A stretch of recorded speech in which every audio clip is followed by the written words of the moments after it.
1944 में नाजी के कब्जा किए हुए पोलैंड में छोटे एरिक लेंशर को एक कैंप में ले जाया जा रहा होता है और उसे उसकी मां से अलग कर दिया जाता है।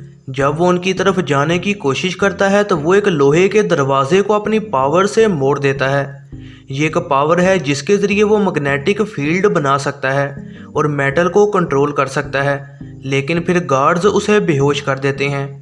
फिर फ्यूचर में किसी दिन अमेरिकी सेनेटर रॉबर्ट कैली कांग्रेस में एक म्यूटेंट एक्ट को पास करवाना चाहता है, जिसकी वजह से म्यूटेंट्स को अपनी पावर्स और आइडेंटिटी दुनिया को दिखाना पड़ेगी। एरिक, जिसे क्या मैग्नीटो के नाम से जाना जाता है, और उसका पुराना दोस्त प्रोफेसर चार्ल्स जेवियर, जो कि दिमाग को कंट्रोल कर सकता है, वो भी इस कांग्रेस में मौजूद होता है। जेवियर जब एरिक को भी वहाँ देखता है तो वो जानना चाहता है कि वो इस चीज़ पर कैसे रिएक्ट करेगा। इसी दौरान मिसिसिपी में 17 साल लड़की मैरी गलती से अपने बॉयफ्रेंड को कोमा में भेज देती है जब वो उसे किस कर रहा होता है। ये इसलिए है क्योंकि उसकी पावर्स किसी भी शख्स की पावर और ज़िंदगी को खींच सकती हैं। वो अपने घर से भाग जाती है और अपना नाम रोग रख लेती है। कनाडा के इलाके अल्बर्टा में वो लोगन से मिलती है, जो कि वुल्वरीन के नाम से भी जाना जाता है। ये एक म्यूटेंट है जिसका जिस्म किसी भी जख्म को फ़ौरन ठीक कर सकता है और उसके पास मेटल के पंजे भी होते हैं जो कि उसके हाथ से बाहर निकलते हैं।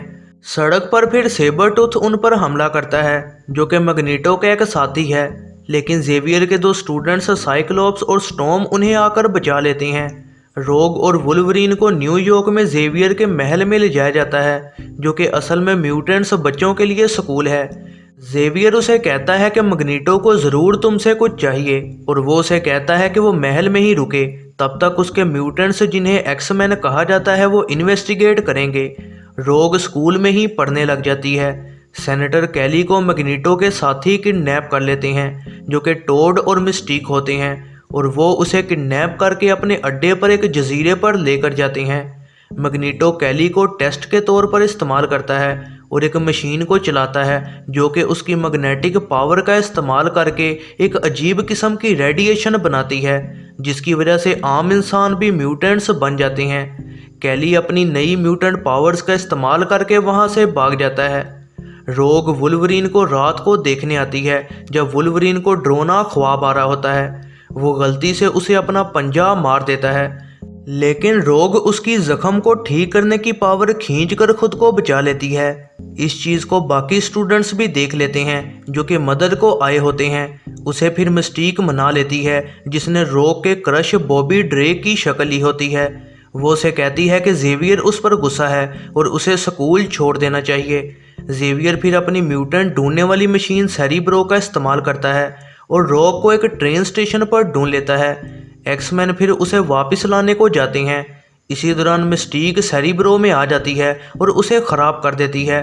स्टॉर्म और साइक्लोप्स पीछे ही होते हैं और वुल्वरीन रोग को ढूंढ लेता है और उसे स्कूल वापस आने को मना लेता है। इससे पहले कि वो जा पाते, मैग्नीटो आ जाता है। वो वुल्वरीन को हरा देता है। वो रोग को पकड़ लेता है और उसे पता चलता है कि असल में मैग्नीटो रोग को लेना चाहता है, ना कि वुल्वरीन को। फिर जेवियर मैग्नीटो को रोकना चाहता है और इसके लिए वो अपनी पावर से सेबरटूथ को वश में कर लेता है, लेकिन फिर उसे रुकना पड़ता है जब मैग्नीटो उसे डराता है कि वो पुलिस वालों को मार देगा, और इस वजह से मैग्नीटो रोग को लेकर वहाँ से निकल जाता है।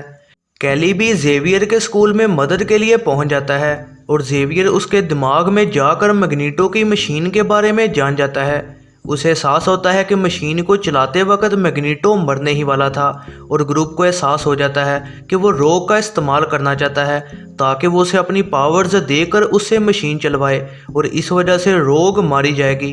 कैली का जिस्म इस म्यूटेंट पावर को एक्सेप्ट नहीं करता और उसका जिस्म पिघलकर पानी बन जाता है। जेवियर फिर रोग को लोकेट करने को सेरिब्रो का इस्तेमाल करता है, लेकिन मिस्टीक ने सेरिब्रो ख़राब कर दी होती है और इस वजह से जेवियर कोमा में चला जाता है। जेवियर की तरह ही पावर्स रखने वाली जीन ग्रे सेरिब्रो ठीक कर लेती है। उसे फिर मैग्नीटो के प्लान का पता चलता है कि मैग्नीटो उस मशीन का इस्तेमाल लिबर्टी आइलैंड पर करने वाला है और उस जगह पर दुनिया के तमाम लीडर्स आए हुए हैं और वो उनको निशाना बनाकर म्यूटेंट्स बना देगा। एक्समैन स्टैच्यू ऑफ लिबर्टी पर आकर मैग्नीटो के साथियों से लड़ते हैं और मैग्नीटो तब अपनी पावर्स रोग में ट्रांसफ़र कर रहा होता है।